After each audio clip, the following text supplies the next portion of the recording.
So our first speaker, as I mentioned, is James Grimaldi. He is a Pulitzer Prize winning senior writer at the Wall Street Journal, where he writes about money, politics, lobbying, and campaigns. He's written about global money laundering, government accountability, public corruption. He, as I said, won the Pulitzer. He also, very important to his career, won the National Press Foundation's Everett McKinley Dirksen Award for Distinguished Reporting of Congress. That's one of the main awards that we give. And it's actually that investigation that deals with congressional stock trading. His investigation that we gave him the award for a couple of years ago revealed that Representative Tom Price, who was then nominee to be HHS secretary, had traded in health stocks while pushing legislation that could affect those stocks. So James is going to talk about stock trading, but a lot of other tips for how to investigate Congress. And James, welcome. Thank you very much for coming. I'll turn it over to you, and looking forward to this. Yeah, great. And you've got some other, I know all the people that you have coming, some really excellent speakers. I know known Derek for years, as well as Rob Wells and I both covered the Microsoft trial together and saw him right as the pandemic was beginning in New Orleans at the NICAR conference. So, and Diana is just a star. So you have some really good speakers. So I'm gonna see if I can't share my screen here and not mess it up. Let's see here. What I'm going to do, I think, is talk conceptually at the beginning about how to think about doing some of these investigations involving politics and public policy. And then I'm going to talk a little bit about campaign finance as well as the financial disclosures. So what I wanted to do was start with a question from Kristen, and because she sent that in advance, and it actually will be a nice way to frame our discussion. Okay. I pulled it up because it was kind of a long question, so I didn't want to miss anything. So I'm editor-in-chief of the Petroleum Equipment Institute and our magazine, the PEI Journal. Our members are the manufacturers, installers, and service providers of fueling equipment that you would find at gas stations all over the world. We have about 1,600 member companies in more than 80 countries, so pretty big.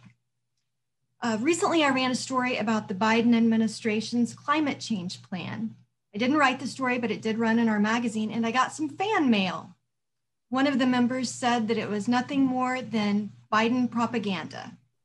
So my general question, do you have any tips for reporting on the Biden administration and climate change, electric vehicles, et cetera, to my largely conservative audience that doesn't want to hear any of it? I want to inform members of what's coming in this greener economy. So how do I convey all of that credibly to my audience, some of whom don't want to hear it and they don't believe in climate change? My instinct is to tell them that it doesn't matter if you believe in climate change or not, but these regulations, the legislation, all of this is going to trickle down and affect our members. Right. Yeah, I think your instinct is right. It's just to focus on the facts. And I'm going to talk a little bit about what I would be exploring in terms of what's happening with this climate change policy if I were in your shoes, which I think would serve and address really the questions and concerns that some of your readers have. Am I sharing now? I just want to make sure I'm sharing. I am, okay. All right, so I'm going to start with, let's see here, my first slide, which will talk about the relationship that you should be exploring, I think, when you're, say, looking at climate change as an issue, or really, frankly, anything. So when we talk about this, the way Washington works, I like to go to this iron triangle example. And in this, and there are various versions of this. This one here has what you can see: the executive branch, the legislative branch, and interest groups. So I would put, for example, environmental groups, people who are in favor of having a climate change policy, as well as the oil and gas industry, or even the people that you serve and your readers, Kristen, because what you should be doing as a reporter is looking at the exchange that happens between these various entities.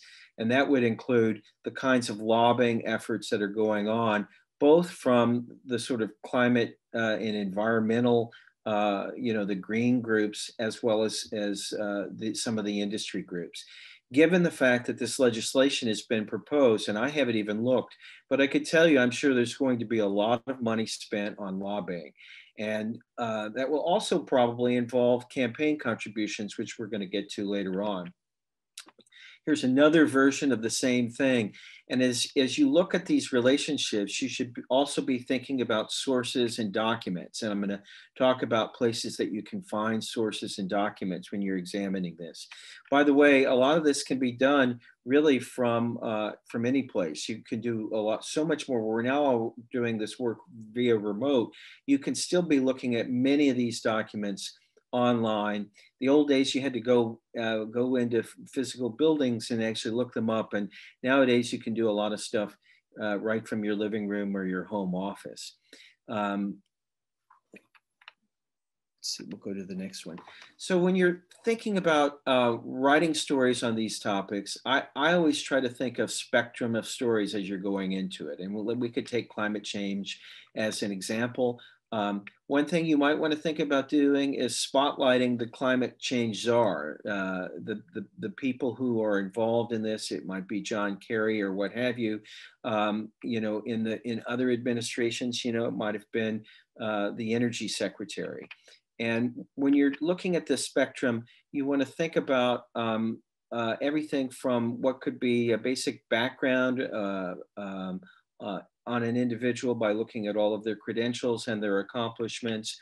But you also want to see if you could find any pay-to-play type operations showing the people who have supported them in the past. What has brought these politicians to this particular position at this particular moment? A lot of the people who want to see environmental change have had a lot of support from campaign contributions from, say, environmental groups. In terms of the people who might be opposed to it in, say, the House or the Senate, you might find that they're also recipients of campaign cash and support from the energy industry. So I could think of one person who could become very, very influential in this climate change debate, who you might want to look at, and that would be Joe Manchin in West Virginia, for example.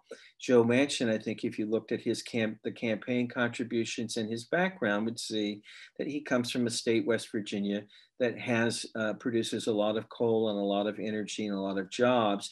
And I think as you're writing these stories, you need to think about where the money is coming from, where their base of political support is. And I'm going to show you some ways to look at that. You want to look at, for potential conflicts of interest, West Virginia was great for having even members of their Supreme Court who had come straight out of the energy industry, or it was even receiving gifts and that sort of thing. And we're going to talk a little bit later about financial disclosure reports and even their investments. As you're going through this, if they're actually accepting any kind of payment in exchange for an activity, obviously that's going to be something that would be considered bribery and something very, very difficult to prove. Campaign contribution to someone who then supports your policy is not bribery. I mean, that's a legal campaign contribution. However, if you accept any kind of gift or even a campaign contribution in explicit exchange for that activity, and generally politicians are smart enough to say that that wasn't why they did it, then that's considered perfectly legal, and that's sort of just the way Washington works. So once you've gathered this information, here's some tips for how to pull this together. And it sounds like you're going to get even a full hour with Diana Enriquez later, who talks about synthesizing research and how to pull together and storify your business investigations. But the thing you're doing as you're looking through these is looking for themes and patterns.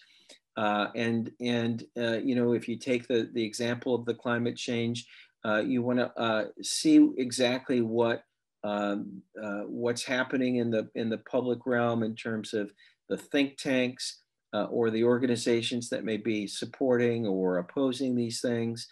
And you're also by doing that, you're also looking for a timeline. You want to think about bringing your information together in terms of when the campaign contributions were made or when the investments were made, and looking at how they might affect a particular activity or even the introduction of legislation. The other thing I like to do is compare and contrast. So, you know, a lot of us think of stories as just saying, well, we're going to do a story about this new proposal and we're going to get the pros and the cons and write about it.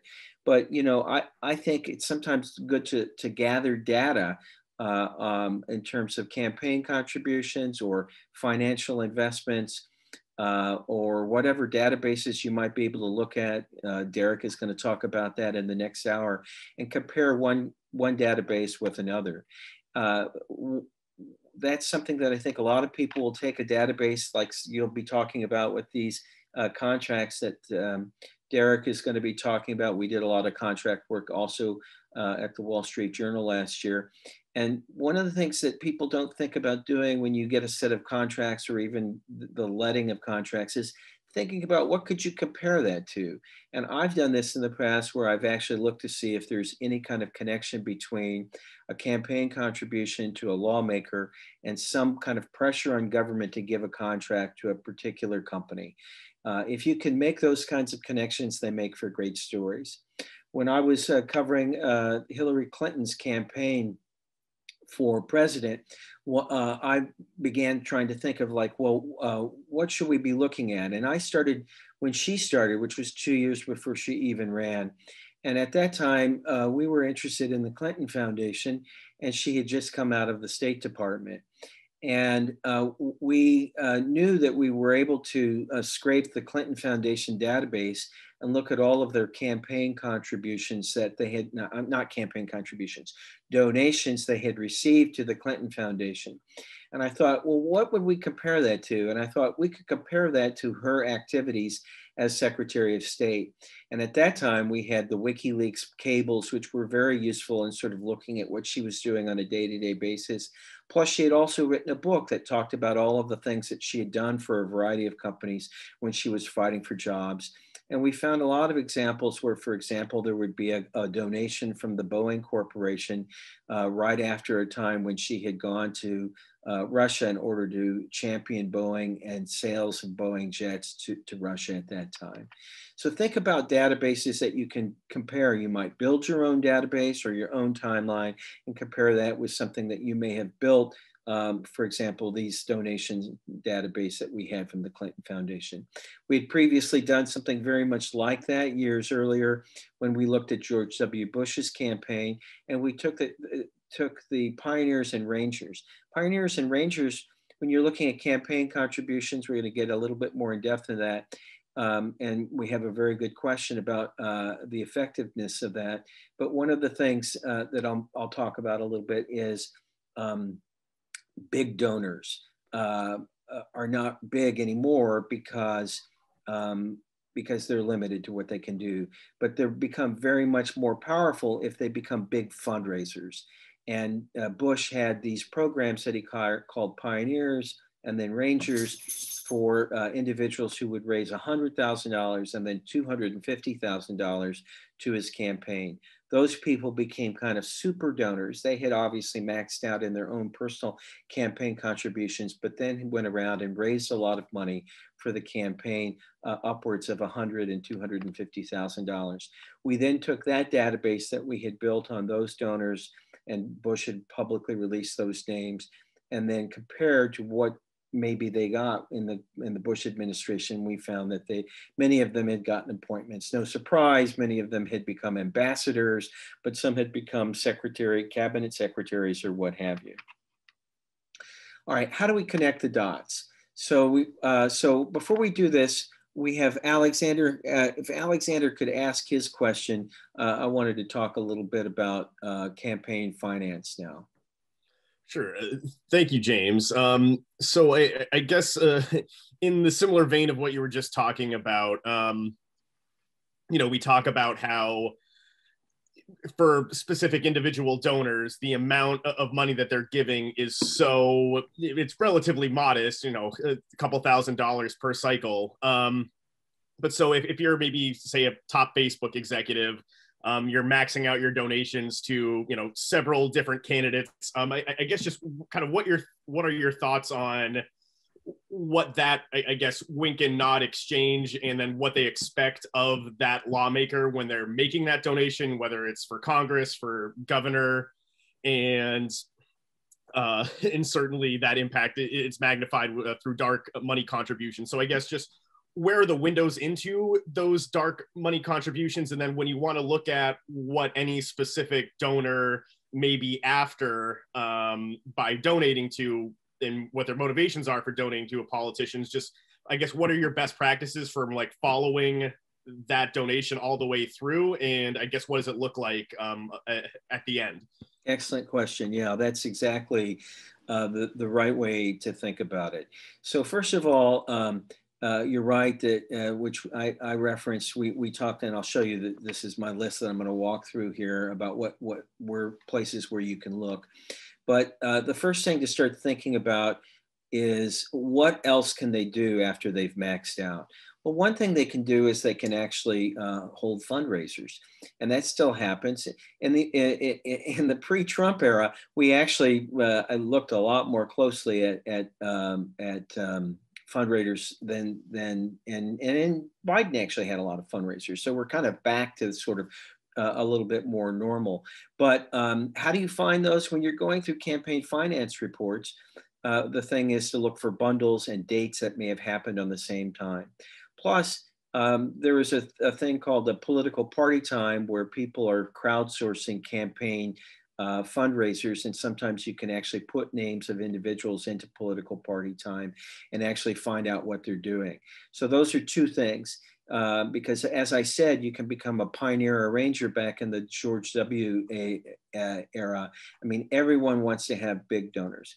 And then beyond that maxing out, you can also donate to leadership PACs. So leadership PACs have a larger amount of money, and just about everyone who wants to have any kind of advancement in politics will be involved in a leadership PAC. In the very beginning, it would be people like people running for Speaker of the House, or policy chairman like Liz Cheney has. You would have a leadership PAC, and the way those work is that not only do you have your donors donate to it, but you're able to go national. And with that money, you then take the money that you've raised from that leadership PAC and make campaign contributions to other members. So someone like Pelosi, or any of the almost any committee chairperson, is going to have a leadership PAC that would be donating to other members of Congress around the country.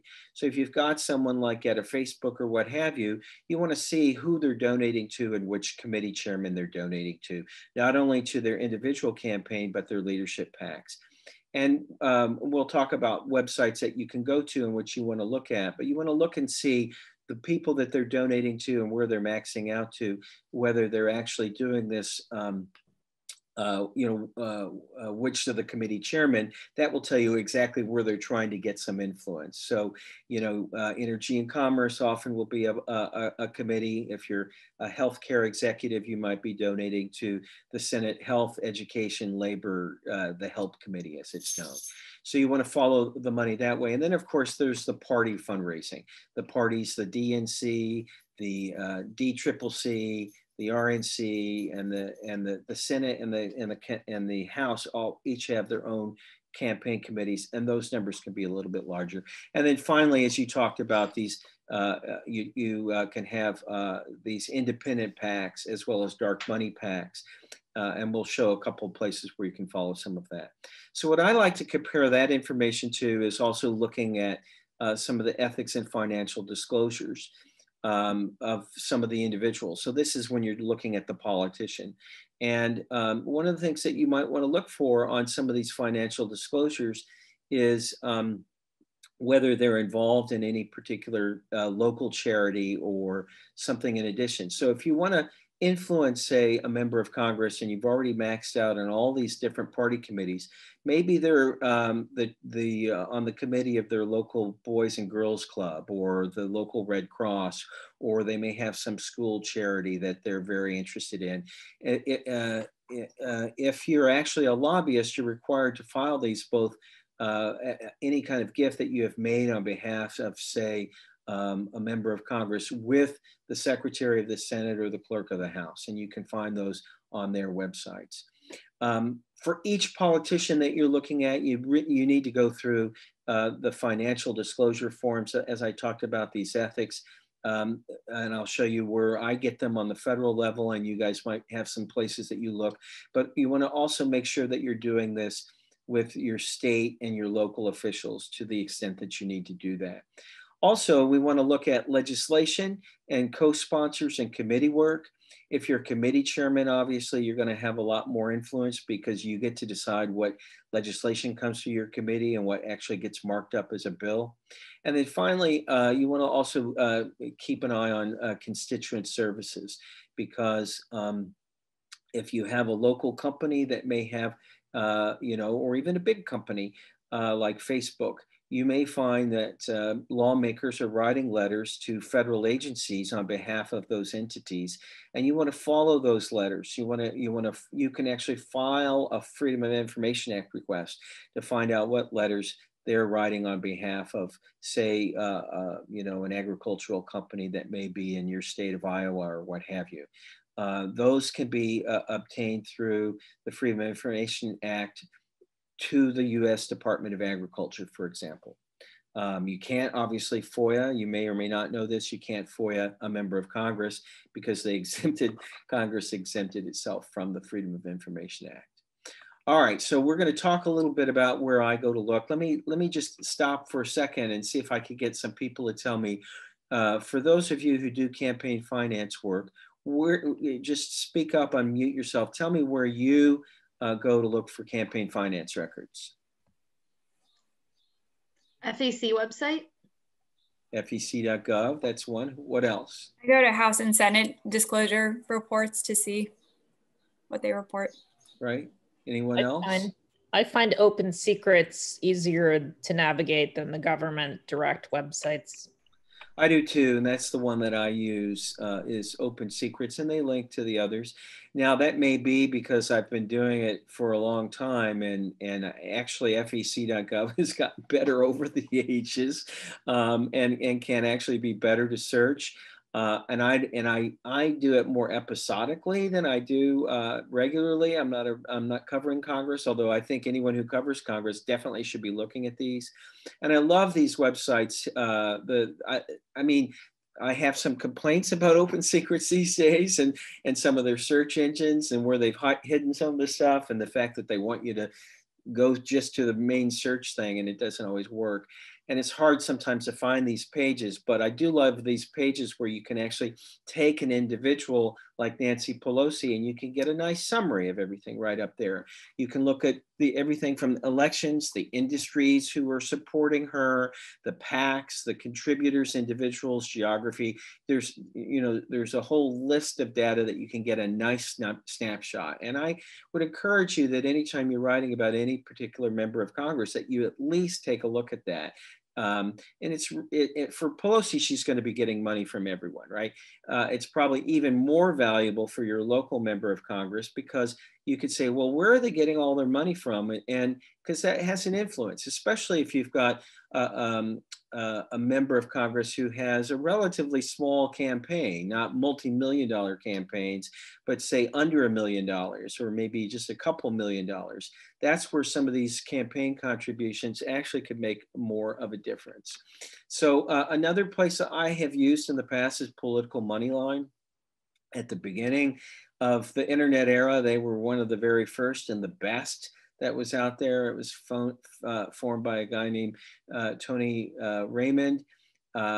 CQ Roll Call purchased it, and now you have to have a subscription. If you happen to work for a news organization that has the wherewithal to actually buy CQ Roll Call, some of the way they share their data and their information can actually be more useful and helpful.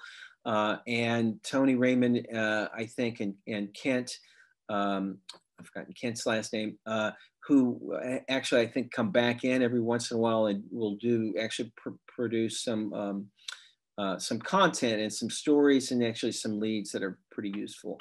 And then on the national basis for local news, I assume that a lot of you guys are doing local members, right? You do, people do, raise your hand if you're doing some covering state and local politics. Do we have some of that? Yeah, so I don't know, you may use this website, followthemoney.org. I find that useful. Now, if you're in a state, you're hopefully you know where your campaign contributions are found. And you're going to that local website in order to get the information and download it. But I would encourage you to remember that if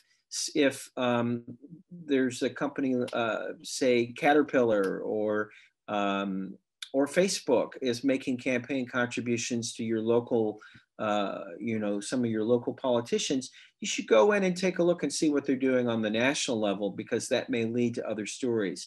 If they're for some reason in some state that you didn't know they were very active in, you might want to go see what's going on there. It could be that they're proposing maybe some legislation in that state that would be of interest in the state that you're in.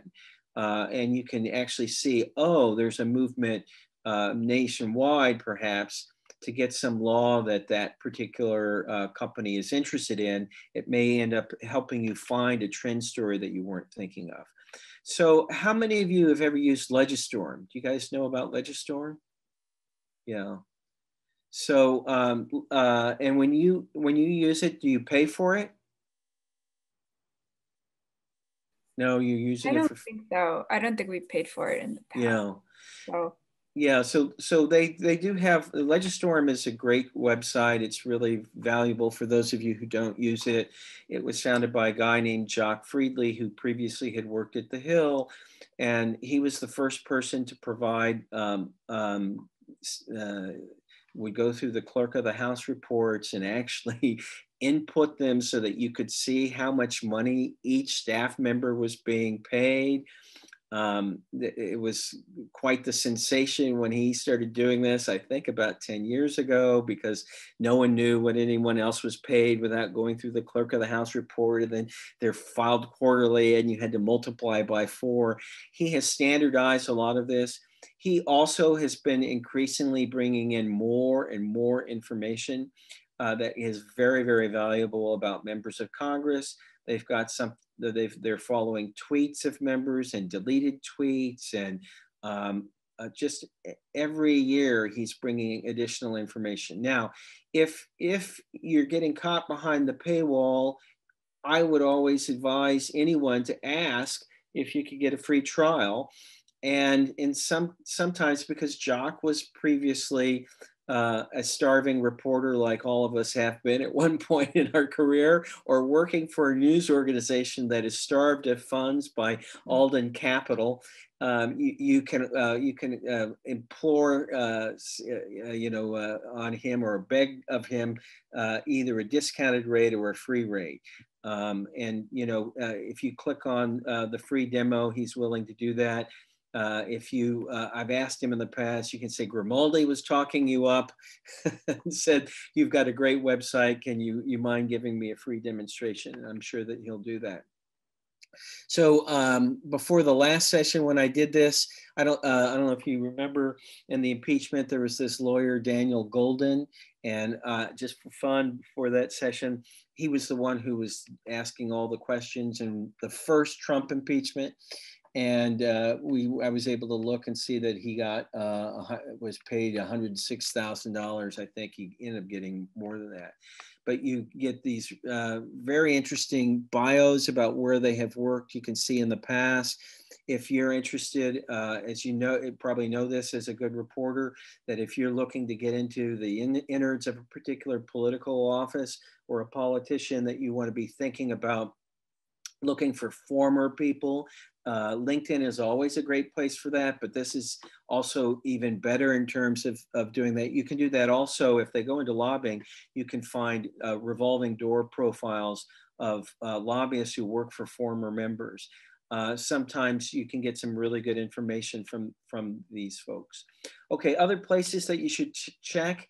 I have a story today that makes a reference to the rulemaking docket, regulations.gov, that you can look at or Chris can share with you that, or the podcast I think may be free.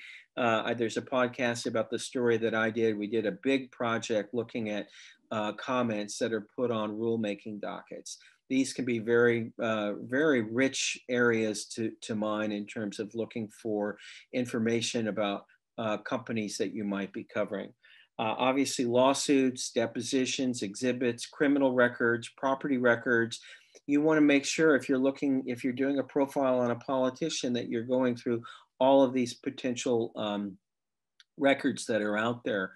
Courthouses obviously are going to be a great place to find, you know, if you're going to write a profile of a member of Congress or candidate for office, you should be going through this particular checklist to make sure that you've found out whether they've ever been sued in either your local courthouse on a federal level, because I guarantee you that will probably come up in the campaign. The campaigns do Oppo research, and this is the sort of thing that will be in Oppo research packets.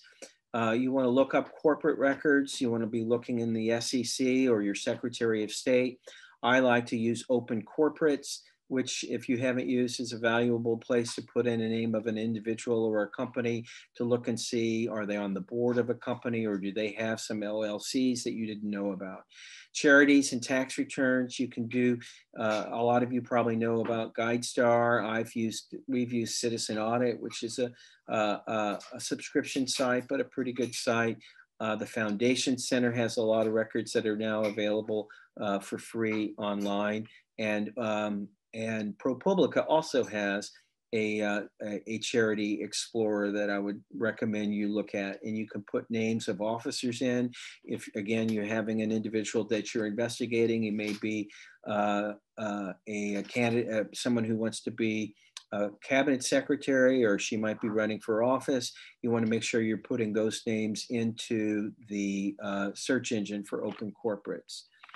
So next, my wife just walked by and told me to slow down. So if you think that's good advice, raise your hand.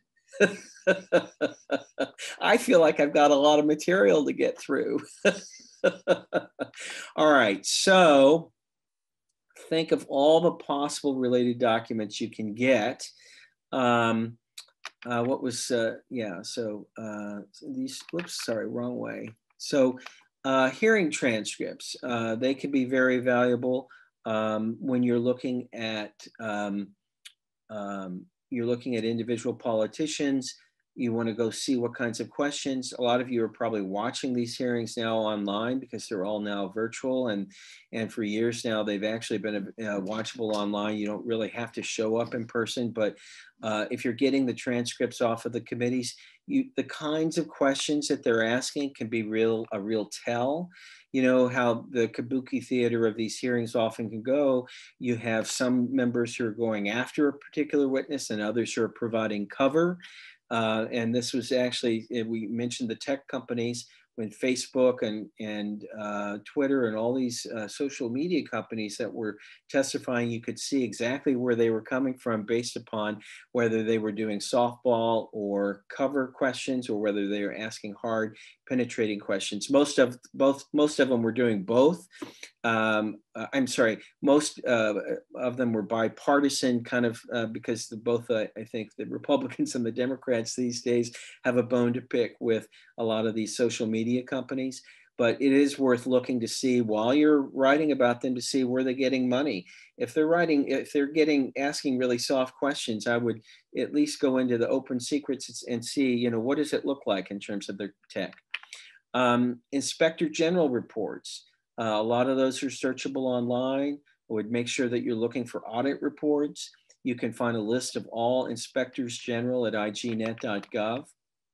GAO and CRS reports, Congressional Research Service reports, are now widely, used to be you had to get those kind of through a member. They're now widely searchable. You can actually find quite a lot of them.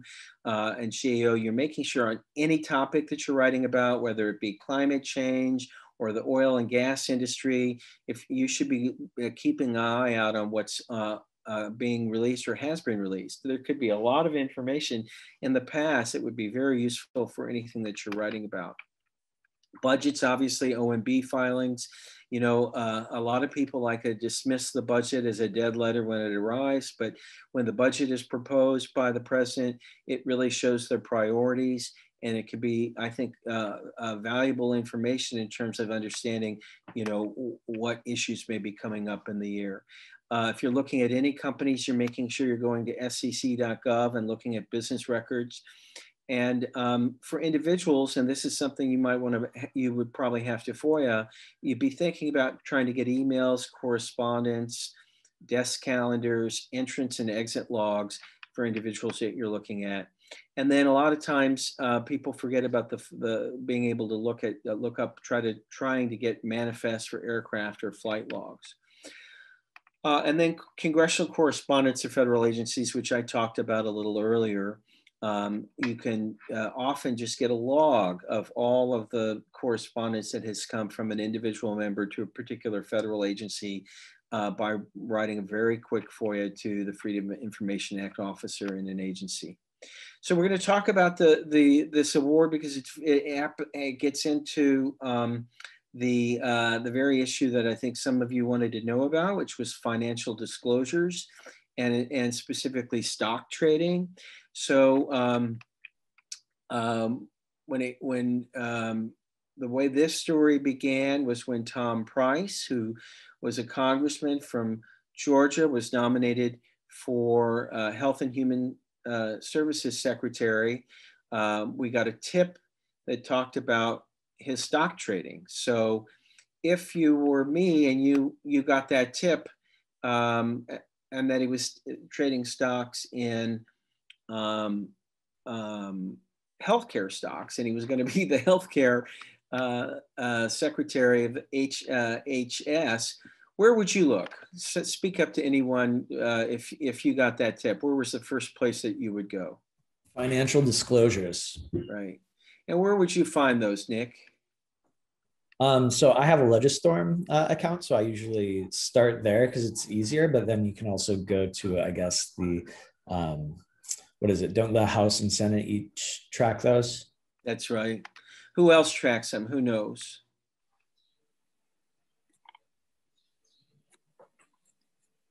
Office of Government Ethics? Well, we talked about what the website I mentioned earlier.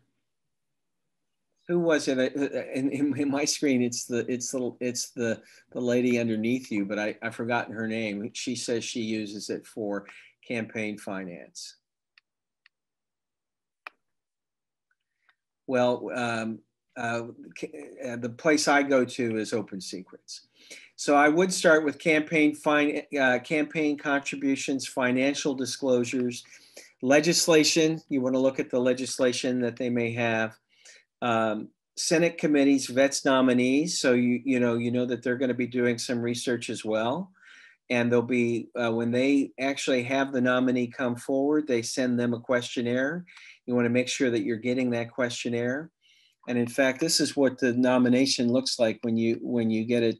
They actually put a lot of that information into the congressional record.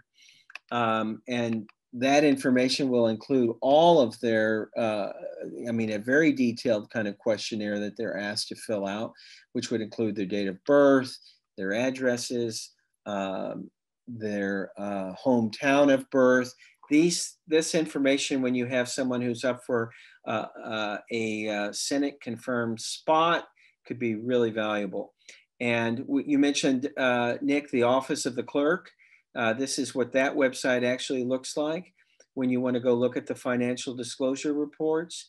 And they're also linked straight off of the Open Secrets page. And that's exactly what I did. I actually went and I looked at the Open Secrets page or the Office of the Clerk. And since he was a member of the House, that's where you're going to find those. You see that first tab there, financial disclosure reports. So when we did that, I went and I looked at Price, and I saw that he had a whole variety of filings here. We have amendments, FD amendments, extensions, and PTRs. So who knows what a PTR is?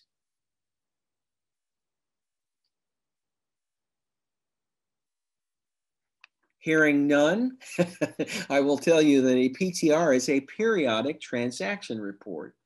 So a periodic transaction report is a report that is filed by a member of Congress if they trade on a stock in a given month. And they have about a month to file that report, and it generally goes up within 45 days if they've traded. So if I own Facebook and I trade Facebook stock, and I'm a member of Congress, I have to file a periodic transaction report. And I can tell you that you can find a lot of these also on the Open Secrets page. So you'll see that I like to go back and forth between both the Clerk of the House report and the Open Secrets page.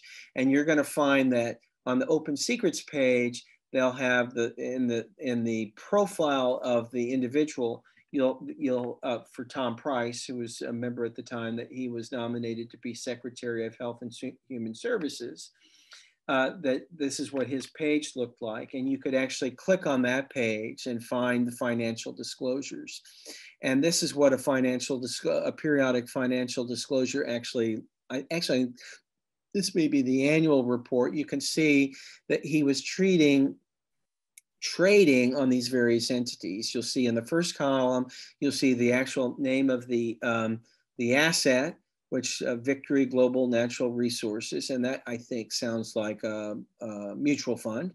But down on the last one, it says Innate Immunotherapeutics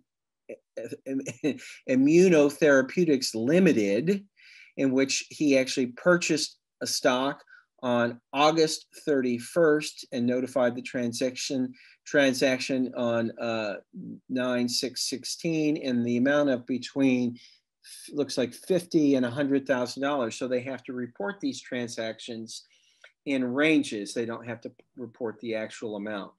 And so what would you do if you see this transaction? You're seeing that he's trading on healthcare stocks as a member of Congress. What would you want to look at next? What committees he sits on and what legislation he's sponsored over the last, maybe in the current Congress or in the last one before that. Exactly. And how do you pronounce your name? Rachana. Rachana. Yeah. With an emphasis on the first syllable. Indeed. Rachana. Yes. Yeah. So thank you, Rachana. That's exactly the right answer. And that's exactly what I did. And as you can see, that's actually the first slide, the first thing that pops up, committees and caucuses. So I think I may have gone straight. This looks like a snapshot, a screen grab off of his own website. So I went right to his website to see what committees he's sitting on. And you can see he likes to brag that he's on the Congressional Healthcare Caucus, which of course is not a committee. It's a caucus in which members kind of get together and form their own caucus. He's a member of the Doctors Caucus. He's on the Republican Study Committee. He's on the Prayer Caucus. But you can also see in the top right hand, he's on the House Committee on the Budget and the House Committee on Ways and Means. So we looked at those committee assignments. As the chairman of the House Budget Committee, he played an influential role, we found, in shaping healthcare legislation.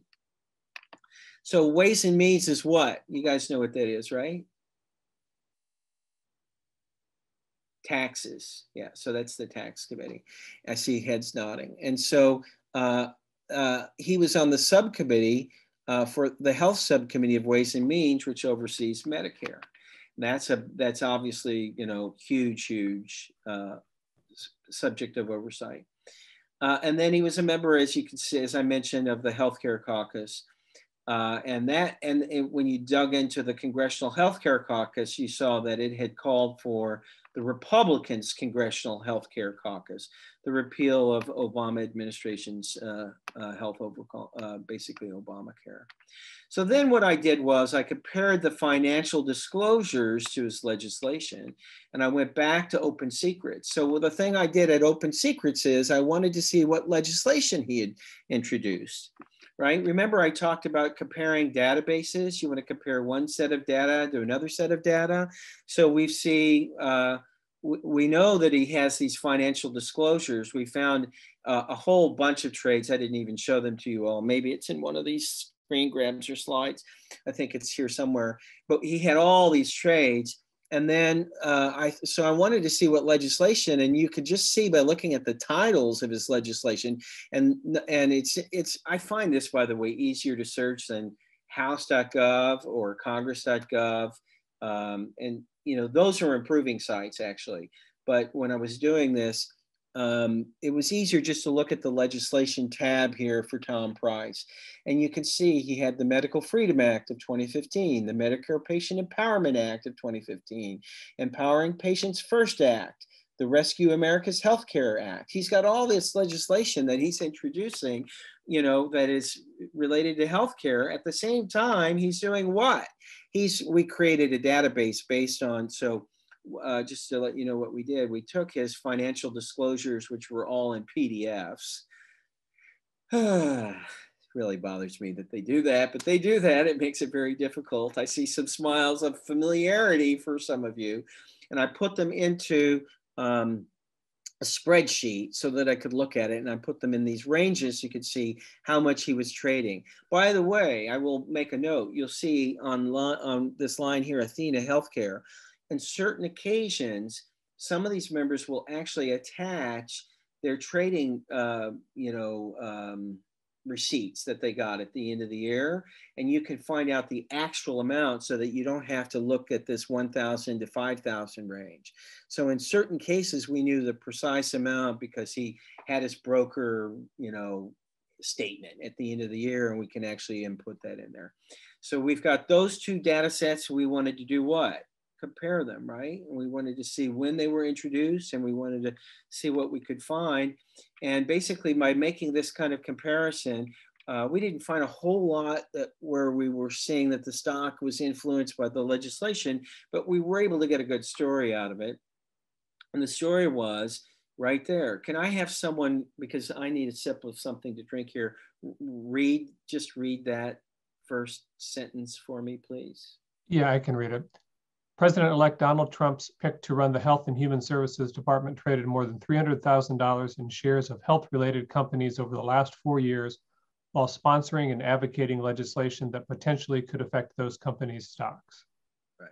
So that was all done in just really a matter of days. Once he got picked, probably could have been a good story even before he was picked for that position, obviously, for his hometown paper, the Atlanta Journal-Constitution, or when he was running for re-election, when you're doing accountability stories and you want to go back and look at the campaign, you're doing a setup for the campaign. That's a pretty simple look. And you see, I did that all out of the open secret stuff. And that's a way for where you take control of the story, where you're looking at the records. You're not listening to some Oppo research person or the other campaign or obviously you need to do those things, and you need to cover the debate, and you need to cover the campaign, but you can begin to set the agenda for your readers by showing them what was this person actually doing, in the last 2 years as you're getting ready for re-election. And then at that, I think we're ready for questions. Yeah, that makes sense. We do have a couple that came in on chat. Maybe we can go to those first. Let me see. We had Rachana, and then Amy, and then Hayat. So if we can maybe go to the three of you, and then if others have a question, raise your hand. Yeah.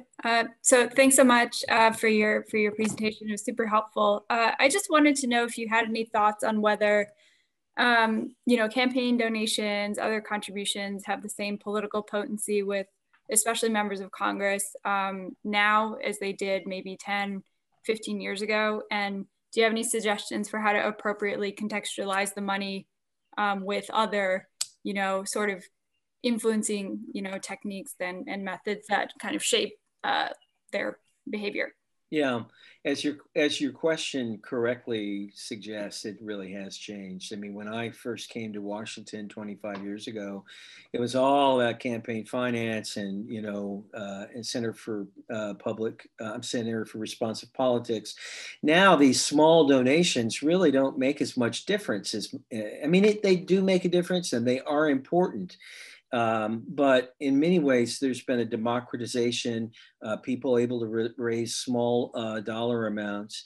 And in many ways, the big donors for example, my home state of Missouri, Josh Hawley, I think, could care less that he's not really raising a lot of money from a lot of the big corporations, because he's now become kind of what we used to call a Tea Party favorite, I guess a Trump Party favorite, where he's able to raise vast amounts of money from small donors. So I do think that there's been a great change, and that in some ways, I think it's a good thing for reporters in the sense that we're not as immersed in looking at that. I still think we need to do that. We need to be looking in great depth at that. But I think we need to be looking at other forms of how they're running their campaigns.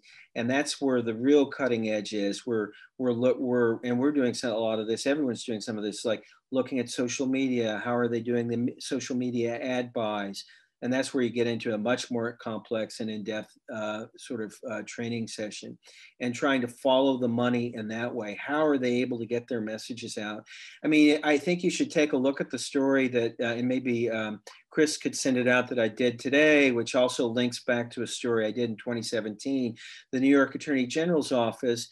I mean, this was all fraudulently driven comments that were posted on the net neutrality website for the FCC. And I think this kind of dark arts is really sort of the cutting edge of what's going on, where I think we need to be looking.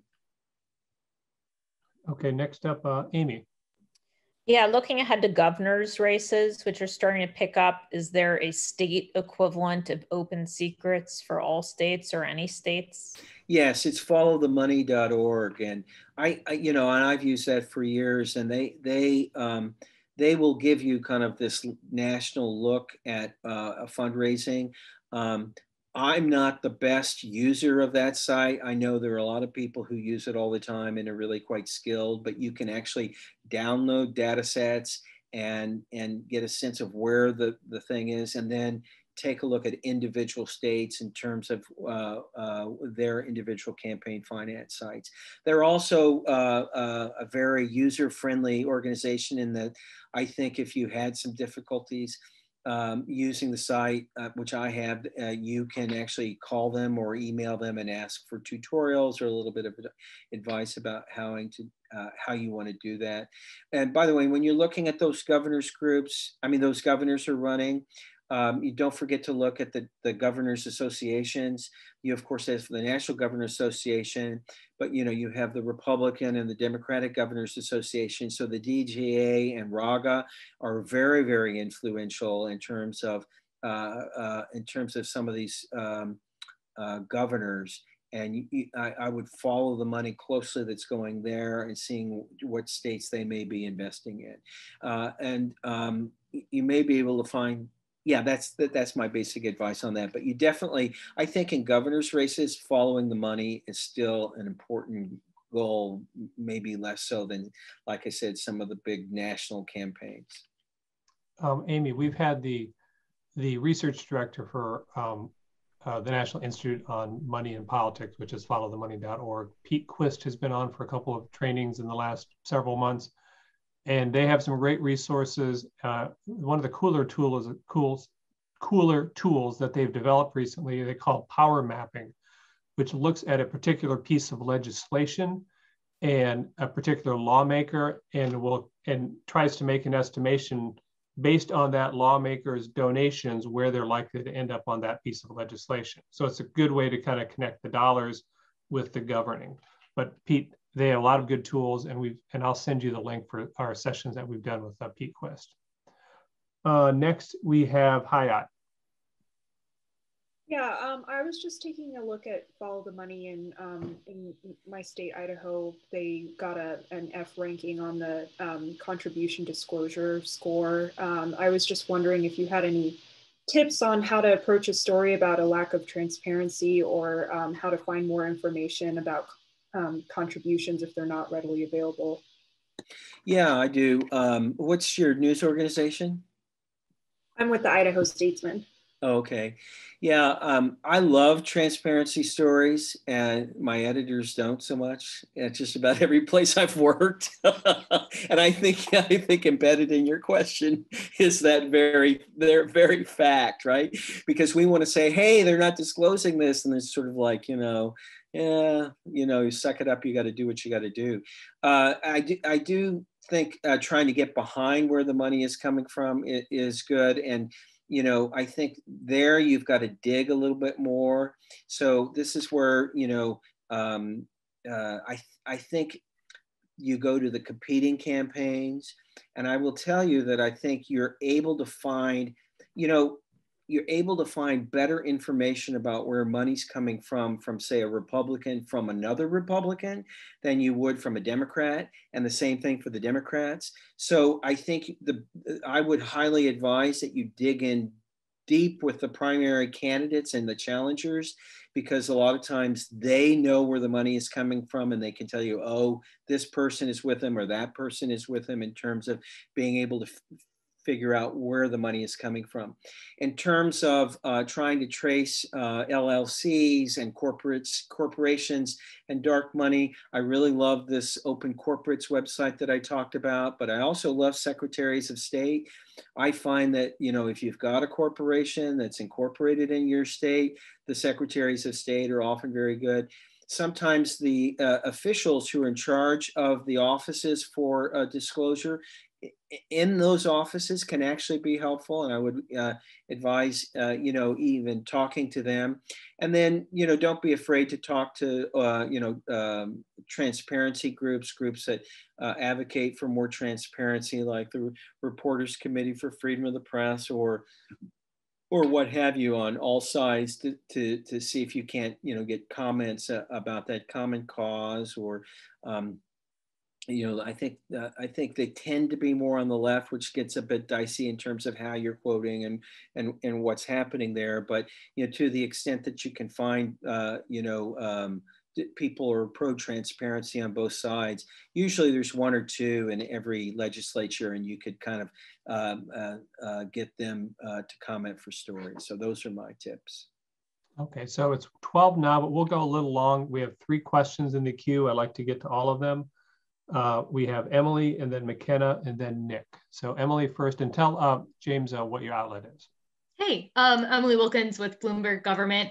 I just wanted to see if there was a good method for how frequently you check some of these disclosure sites. I know with the FEC, it's pretty easy to set up alerts, and obviously you have the deadlines that you learn. But I'm wondering a little bit for the personal disclosures for the stock trades. Is there a good way to make sure you're really keeping on top of those, or is it just sort of a matter where someone gets nominated or something like that, and it's a good time to check? Yeah, so I mean, I'm more episodic because I'm on the investigative team, but I think Legistorm may actually have alerts that you can set up for members that you're following, to the extent that at Bloomberg you probably have an account there. I would think maybe as either a BGov an account or what have you. And there are other ways in which you can do alerts. I mean, typically those reports are filed annually, and they tend to be due, I think, released in June. That's my May or June, I think, maybe by the end of this month is typically when, because a lot of times, sometimes we'll get together and we'll do a breeding party or whatever to look for what we're looking for. On the transaction reports, there is software that you can use. I'm not the best at this, that actually might be able to alert you when there's a change and sort of there is a filing. And I think that's the best way to do it. And in other occasions, if you're friendly with a lawmaker, you could say, look, I'm interested in your transaction reports. If you're willing to let me know, if you could let me know, I'm going to be looking at them whenever you're filing them. Those are the best tips that I have. And I don't know if Open Secrets has an alert system, but I think they might. And if they don't, they probably should. But yeah, alerts are always a good way to do that. All right, next up, McKenna. Hi, it's Makeda. I'm with CNN. I was curious how you prioritize your time with sort of like endless possible stories to avoid getting sucked down the internet rabbit hole. I'm just wondering how you decide what to focus on. Yeah, well, I'm lucky. I've got kind of a different kind of job. So we tend to do our projects. We submit our projects to an investigations editor. We try to start thinking about projects sort of late in the year for the next year. I'm working on a long-term project now that I did submit as an idea late in the year last year, and it went through kind of the approval process. It became kind of complex, and right now it is my number one and only thing that I'm doing. So I'm lucky in that sense, except when something like a source or whatever, I get an embargoed report where I'm able to write it, which is what happened with this, or I have other things that I'm following. So, it was a little more problematic during COVID. That might be a good example where last year everyone was sort of doing everything, and I think I ended up changing topics 3 times. But the irony of my job is it looks like I have a lot of freedom when in fact, my editor is very specific about what he wants me working on and when he wants me working on it. So for me, that's a dialogue that I do with my direct editor. And last question for Nick. Yeah, Nick Gruby with Honolulu Civil Beat. Good to see you again. Yeah, good to see you too again. I like the beard. My question is my COVID beard. Right.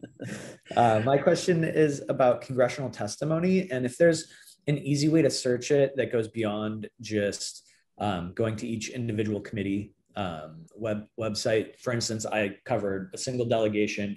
I can't keep tabs on every single hearing that's going on because I'm the only person out here for my outlet. Is there another place to sort of look for this? And then similarly, reports to Congress. Obviously, in lots of legislation, they call for studies and reports to come back to them. How do you track those things?